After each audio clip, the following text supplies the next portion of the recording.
Hello everyone, good morning and welcome back. Welcome to another edition of an Orchid A. It's Terry. And before I get started, since you're here, why don't you go ahead and click on the like button and subscribe. You might as well, you're already here, as I said.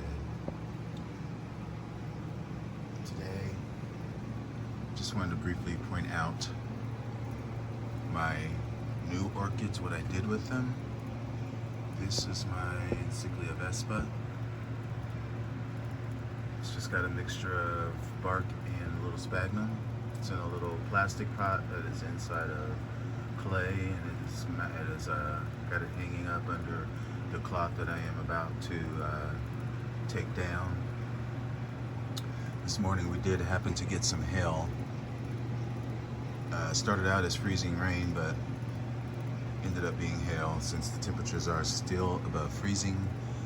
Thank God. But anyway, these are my two Rodriguez's that are here.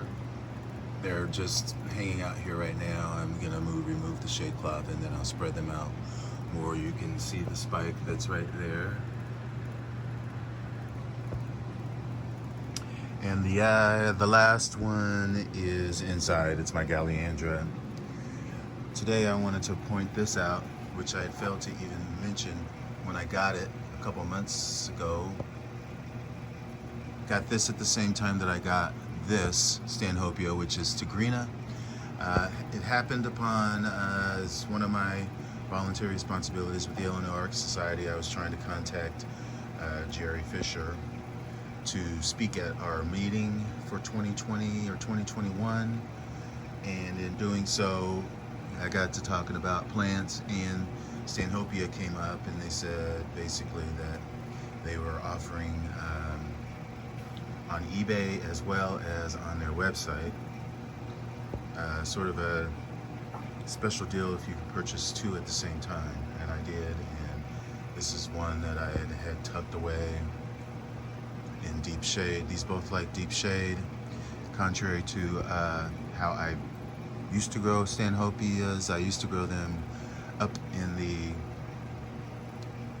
the topmost part of the greenhouse, so they would get a lot of sun and would come out with crinkly leaves and could never keep up with the watering, and then they would sometimes get scale, and then once they got scale, it was done. Okay, so this is Stanhopeia Michael Breuer. This is Tigrina crossed with Platycerus, and Platycerus is from Colombia. Again, deep shade. It likes cool to intermediate to warmish temperatures. Doesn't like it on too hot of the side. These like copious amounts of water when they're in growth, and they prefer to dry a little bit in between once they reach maturity, but in summertime they like it copiously watered and to be damp. I usually water in the heat of summer. It usually depends on the temperature, to be honest, but on those days when it is in the 90s, I tend to water them up to 3 times a day, because their media, which is pure sphagnum, it does dry out that fast. Platycerus is fragrant. Yeah, from Colombia. The other one is Tigrina, which I pointed out my Tigrina, which is up here. Tigrina also, they basically come from, they have the same culture.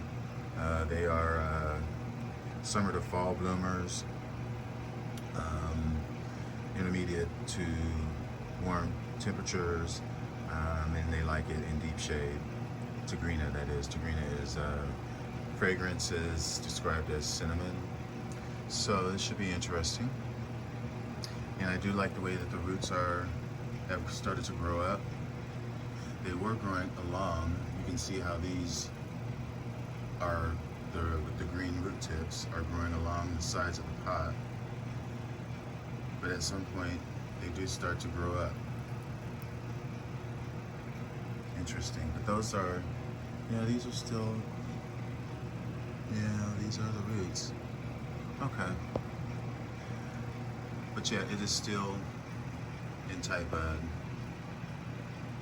which I will show once it opens. Fingers crossed. But yeah, everyone, if you've enjoyed my video, don't forget to press the like button, as I've already said. Enjoy your orchids.